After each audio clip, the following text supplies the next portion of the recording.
Hello everyone, I'm presenting the research paper Getting the Most from the Mower Conditioner. The author is Kevin Shinners, and I'm the presenter, Elliot Mayer. Introduction: mower conditioners are the key to producing quality forages. You may have a disc mower or a sickle bar at home that just lays it down, but it doesn't condition it, and that's what Kevin Shinners wrote this paper on, is how much a big deal a mower conditioner is and how much a benefit is to the grower and the producer. Goals: cut wide and cut fast. Obviously this comes with limitations. Your transport width, it's getting more dangerous to drive, more distracted driving. Most of your country roads are only 8 foot wide. Do you want to pull a 10 or 14 foot mower conditioner down the road? That's up to you. But you know, a lot of people, that's becoming more of a concern and a deciding factor. Your field conditions, would you have terraces? If you've got terraces and you're going in between them, how wide, how many passes do you want to make? That's another deciding factor. Your available horsepower. The tractor you see in the picture is probably a 90 to 100 plus horsepower tractor. Mower conditioners take a lot of horsepower. There's a lot of moving parts, and the load of the swath width and the condition of the crops is a big deciding factor on that too. So a lot different factors affect what conditioner you go with. Your cutter bar options. This is what's cutting the forage off the ground before it goes to conditioner. You got your disc, which is your red cutter bar here on the top right. Faster, cleaner, easier to maintain, more yield. Definitely more expensive though. I can speak from experience. I had one tear up at me at work here a couple weeks ago, and we're looking at a pretty substantial bill. It's expensive, a lot of moving parts, but I mean, they are the ticket. And Kevin has research I'll present here in a second that why a disc cutter bar is better. Sickle's your bottom. It's the old school way. Cheaper upfront costs, less horsepower, and of course less repair costs. You're looking at the main ingredient is two cutters revolving back and forth and making a scissor action to cut the crop. Conditioning systems. The purpose is to crack or split the stem to allow moisture to escape. Let's go back to preliminary biology class. Photosynthesis. You've got the water and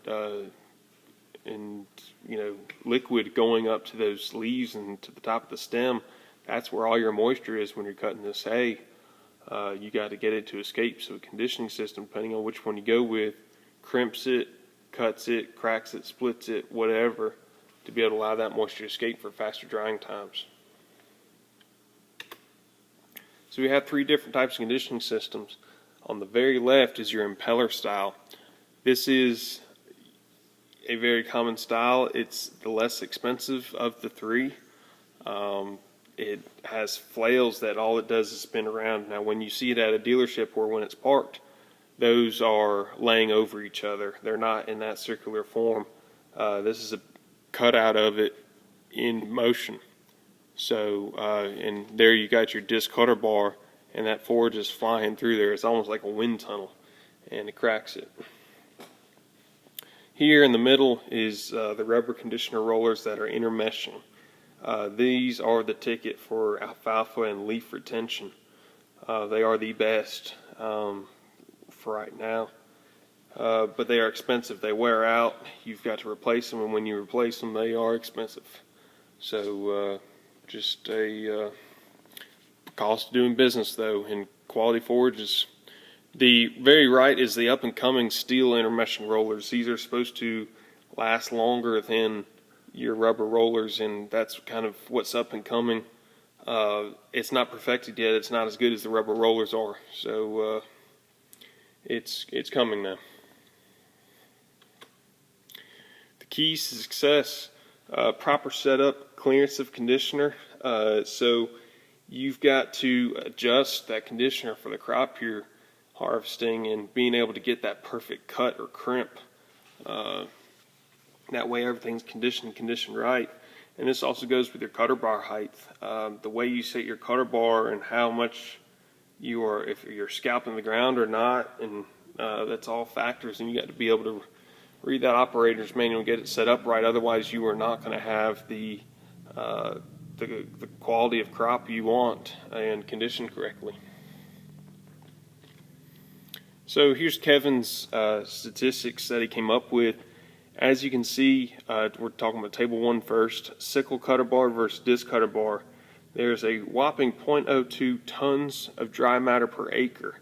I know that sounds minuscule, but you're talking a 100-acre field, and you're gaining 0.02 more tons of dry matter per acre. So it definitely will pay for itself over a few hundred acres if that's your primary, money-making venture in your farm. So this cutter bar is definitely the way to go. Table 2 is your theoretical drying time and leaf loss affected by conditioning system. So you got your drying time, alfalfa and grass, roll conditioner versus impeller conditioner. Your roll conditioner wins every time. Just something to consider right there. And then the biggest thing between the roll conditioner and impeller conditioner is the percent of total dry matter leaf loss. Impeller conditioner is way higher for that because that impeller's going to throw the leaves everywhere, and not in your windrow where a baler can pick it up. Your roll conditioner will just lay it right on top. So this is a huge factor when selecting your roller conditioner.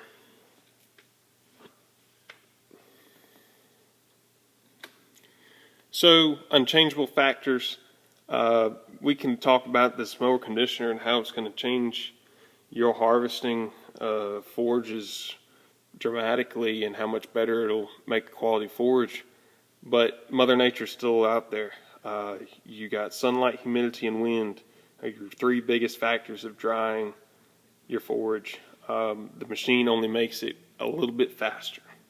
But it is a difference, as you can tell in that chart on the last slide. But your field conditions, if there's a lot of shade, if it's wet, condition, that's going to make longer drying times. So just something we can never, take out of the factors is these conditions that Mother Nature puts on us. So it's just part of it. So conclusion, choosing the right conditioner, what are your crops? Are you doing alfalfa where leaf retention is a big deal, or clover where it's a big deal? Or are you just doing your coastal Bermuda and fescue, which is, you can use an impeller conditioner. So that's one big thing consideration when you're talking the prices of these 2 conditioners as well. Larger width means larger drying time. So, the wider the implement, the wider that windrow is going to be as pictured below. So that means a thicker windrow with less air moving in there. So your smaller your machine, the quicker it's going to dry, but also, there's that mesh of, how quick you want to cut that field and how quick you want it to dry. You've got to scale that to your acreage. Everyone's operation's different, so you can't just say this is the right one for you. If Farmer Smith down the road is only doing 50 acres of hay and you're doing 1,000 acres of hay, you can't buy the same conditioner because you're going to need a larger swath to be able to do hay in a certain amount of time. New technologies are on the horizon. This is something that everyone's always looking after, and like I said, the steel impeller or steel conditioner rollers is up and coming, and then some are combining rubber rollers and impellers and letting you swap, but it's on the horizon. It's not out there yet. So but that's pretty much it. This is what Kevin came up with in his research article, and I found it to be very beneficial, so hope you did too. Thank you.